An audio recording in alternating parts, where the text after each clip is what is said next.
I began my first teaching job in 1977 in a medium-sized early childhood program in upstate New York. At the time, I had been unemployed and living back home with my parents. My employment counselor encouraged me to either take a job at the nearby zoo or work in a community center as a social worker.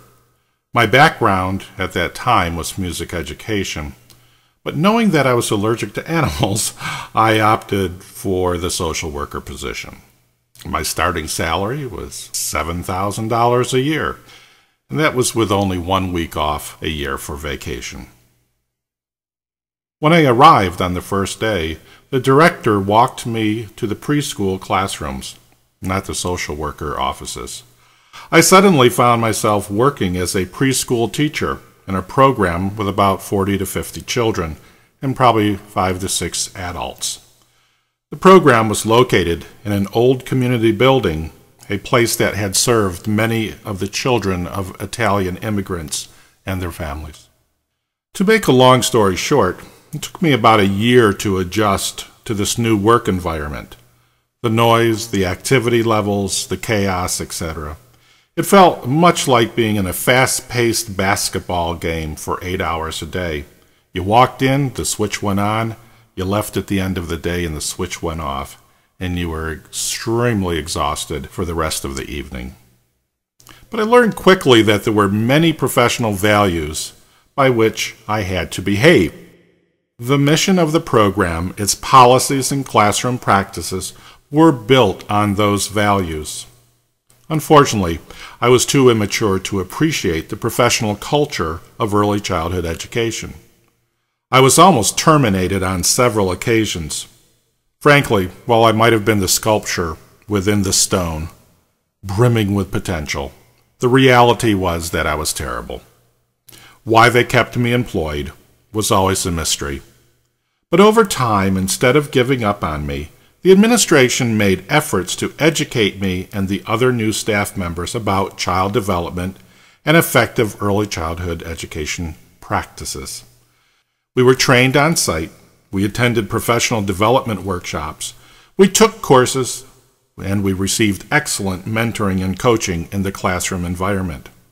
All of these professional development activities really paid off. By my third year in the program, I was a lead teacher. Many of those early formative career experiences helped me to mature as a person and to appreciate the gifts that every child brings into this world, and to fully understand how important it is to have a comprehensive knowledge of effective early childhood education practices. I really owe a lot to those administrators, for they never gave up on me. They were instrumental in helping me realize my personal and professional potential. During the second year of my employment, a new child entered our program named Tommy.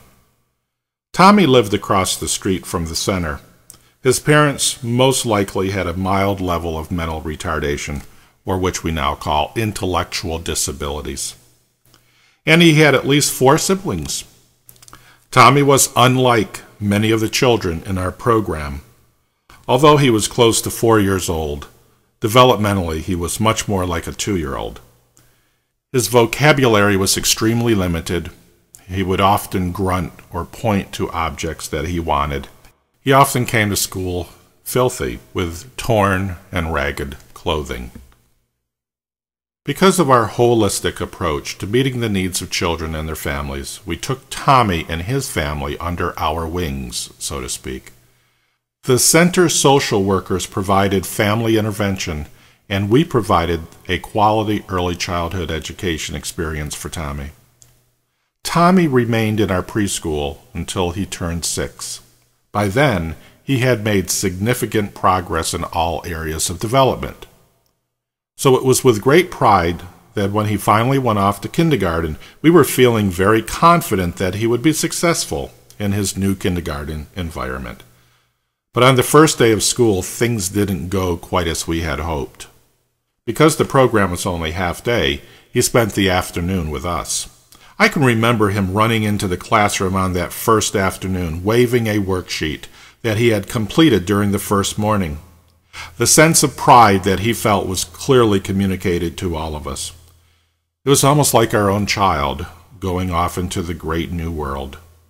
But as I looked at this worksheet, I was suddenly gripped with a feeling of desperation and anger. For on this worksheet, Tommy had been required to color in an apple and its leaves. For Tommy, he did very well.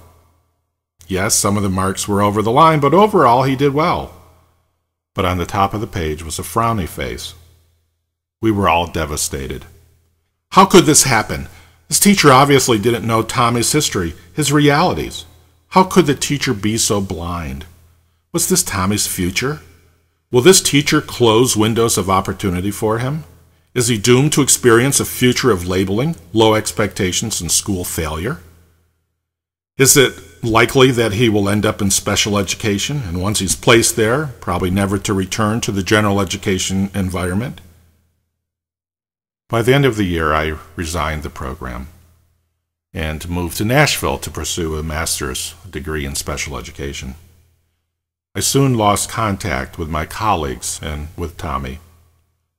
Over the years, I have taught many children like Tommy, children for whom life has handed them a raw deal.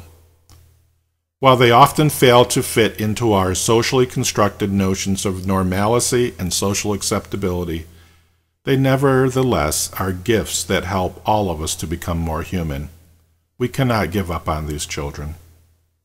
Tommy grew up to become an officer in the U.S. Marines, and later to be a police officer in his hometown. He was respected and loved by everyone. Tragically, he was shot to death while in the line of duty in April 2007.